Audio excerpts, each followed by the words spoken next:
ഈശോമിശിഹായിക്ക് സ്തുതിയായിരിക്കട്ടെ. ഇന്ന് നമ്മൾ ധ്യാനിക്കുന്നത് വിശുദ്ധ യോഹന്നാൻ്റെ വിശുദ്ധ സുവിശേഷം 16-ാം അധ്യായം 12 മുതൽ 15 വരെയുള്ള വാക്യങ്ങളാണ്.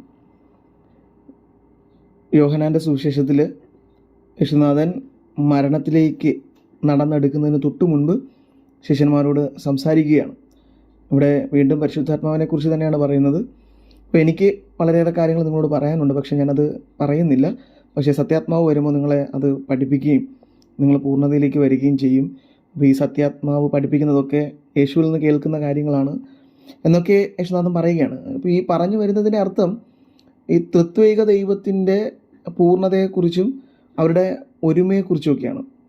കാരണം അവർ പരസ്പര പൂരകങ്ങളായാണ് സംസാരിക്കുന്നത്. ഒരിക്കലും അവരിൽ തന്നെ അവരുടെ സംസാരത്തിലോ പ്രവൃത്തിയിലോ വ്യത്യാസം ഒന്നുമില്ല. യേശുനാഥൻ പിതാവായ ദൈവത്തിൻ്റെ ഹിതം നിറവേറ്റുന്നു. ആ ഹിതം നിറവേറ്റുന്ന യേശുനാഥനിൽ നിന്ന് കേൾക്കുന്നത് മാത്രം പരിശുദ്ധാത്മാവ് ശിഷ്യന്മാരെ പഠിപ്പിക്കുന്നു. അപ്പോൾ അവരുടെ ഒരുമയെക്കുറിച്ചൊക്കെയാണ് യേശുനാഥൻ നമ്മളോട് സംസാരിക്കുന്നത്.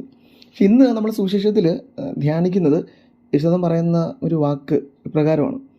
യേശു പറയുന്നുണ്ട്, ഇനിയും വളരെ കാര്യങ്ങൾ എനിക്ക് നിങ്ങളോട് പറയാനുണ്ട്, എന്നാൽ അവ ഉൾക്കൊള്ളാൻ ഇപ്പോൾ നിങ്ങൾക്ക് കഴിവില്ല.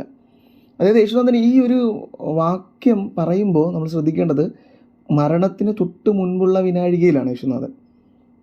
ഇതോടുകൂടി യേശുനാഥൻ ശിഷ്യന്മാരിൽ നിന്ന് വേർപെടുക്കപ്പെടും.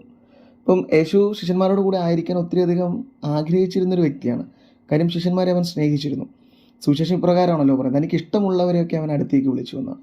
അവൻ്റെ അടുത്തായിരിക്കുന്ന ശിഷ്യന്മാരെ അവൻ ഒത്തിരിയധികം സ്നേഹിക്കുന്നുണ്ട് അഗാധമായി. അപ്പോൾ ഈ സ്നേഹിക്കുന്നവരെ പിരിയുന്നതിലുള്ള വേദന യേശുവിനുണ്ട്. അപ്പോൾ പിരിയുന്നതിന് മുൻപ് അവരോട് കുറേ കാര്യങ്ങൾ യേശുവിന് പറയാനുണ്ട്. നമുക്ക് ഒരു സാധാരണ രീതിയിൽ സുഹൃത്തുക്കൾ തമ്മിൽ അറിയാം, പിരിയുന്നതിന് മുൻപ് പിരിയാൻ പോകുന്നവരോട് ഒത്തിരിയധികം കാര്യങ്ങൾ പറയാനുണ്ടാവുമല്ലോ. അപ്പോൾ അതുപോലെയാണ് യേശുനാഥൻ പറയുന്നത്, എനിക്ക് ഒത്തിരി അധികം കാര്യങ്ങൾ നിങ്ങളോട് സംസാരിക്കാനുണ്ട്. പക്ഷേ യേശുനാഥൻ സംസാരിക്കുന്ന രീതിയിൽ അത് കേൾക്കാൻ ശിഷ്യന്മാർ തയ്യാറല്ല. അവരുടെ മനസ്സ് അസ്വസ്ഥമാണ്. പിന്നെ യേശുനാഥൻ പറയുന്ന പലതും അവർക്ക് മനസ്സിലാകുന്നില്ല. അപ്പോൾ അതുകൊണ്ട് അവരങ്ങനെ ഇത് കേൾക്കാൻ സ്വീകരിക്കാൻ മനസ്സില്ലാത്തത് കൊണ്ട് യേശുനാഥൻ കുറേ കാര്യങ്ങൾ പറയുന്നില്ല.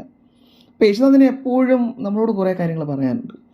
നമ്മൾ ഇന്നത്തെ ഒരു സാഹചര്യത്തിലും കാലഘട്ടത്തിലും ചിന്തിക്കുമ്പോഴും മനസ്സുണ്ടെങ്കിൽ, കേൾക്കാൻ നമുക്ക് മനസ്സുണ്ടെങ്കിൽ പറയാൻ അവനും ഒത്തിരിയേറെ കാര്യങ്ങളുണ്ട്. നമ്മളോട് അവനും ആഗ്രഹിക്കുന്നുണ്ട് കുറേയേറെ പറയണമെന്നും.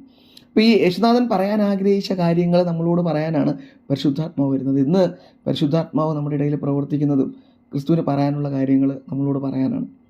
അപ്പോൾ അത് പറയണമെങ്കിൽ കേൾക്കാനുള്ള മനസ്സ് നമുക്കുണ്ടാവണം. ഇന്ന് പലപ്പോഴും ദൈവത്തിന് നമ്മളോട് എന്താണ് സംസാരിക്കേണ്ടതെന്ന് നമ്മൾ കേൾക്കാൻ മനസ്സ് കാണിക്കുന്നില്ല. ശിഷ്യന്മാർ യേശുവിനോട് കാണിച്ച അതേ മനോഭാവത്തോടുകൂടെ നമ്മളൊന്ന് കടന്നു പോകുമ്പോൾ പറയേണ്ടതെല്ലാം ഉള്ളിലൊതുക്കി പോകേണ്ട ഒരു ഗതി നമ്മുടെ ദൈവത്തിന് വരികയാണ്. അപ്പോൾ ഇപ്പോഴും ആത്മാവ് ക്രിസ്തു ആഗ്രഹിച്ച കാര്യങ്ങൾ നമ്മളോട് പറയാൻ ആഗ്രഹിക്കുന്നുണ്ട്.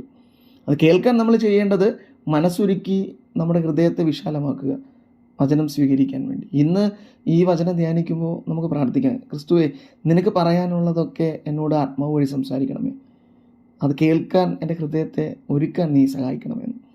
യേശുനാഥൻ അതിന് നമ്മെ സഹായിക്കട്ടെ. ആമേൻ.